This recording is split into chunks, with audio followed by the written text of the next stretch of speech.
On June the 27th this year, we reported on Greater Manchester Police Constable Paul Cleasby, who had at the time been charged with 2 counts of assault by beating, one of those charges against a 2-year-old.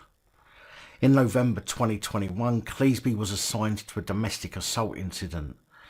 Cleasby was alleged to have committed the act after kicking in the front door of the property when the door is said to have hit the 2-year-old, and then proceeded to punch the male occupant and at one point hit the child while she was in the male's arms. Cleasby was charged after an IOPC investigation when they passed their file of evidence onto the CPS to authorise the charges. The IOPC said that our investigation, which concluded in April 2022, followed a complaint referral from the force. The officer, who had been deployed to a domestic incident on the 18th of November 2021, was accused of assaulting a man at the property and causing injury to a child.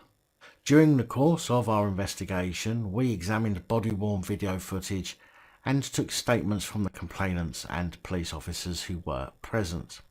We interviewed the officer under criminal caution, and at the end of our investigation a file was referred to the Crown Prosecution Service, who authorised the charge.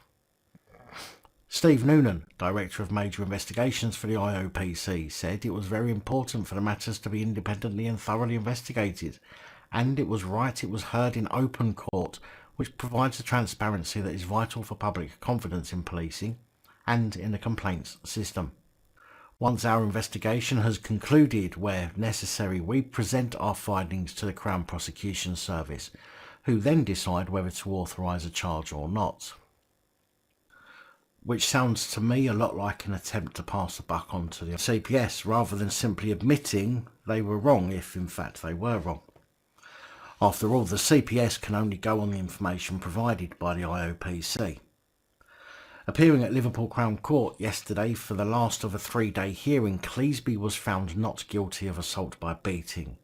But as yet I can't find a lot of information regarding what was actually said in court.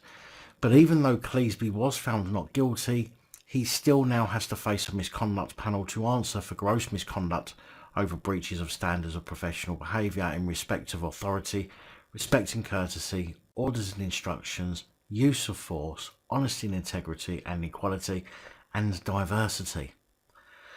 It's got a full fucking house there. Now, I will try and find out what went on in the courtroom to give you a much better idea of what happened, if I can find that information regarding to the judge's decision, considering the CPS felt there was enough evidence. If I can get that information, I will bring that to you in a future report. As for PC Paul Cleasby's misconduct hearing, the date I believe is yet to be confirmed, but will of course cover that when that happens too.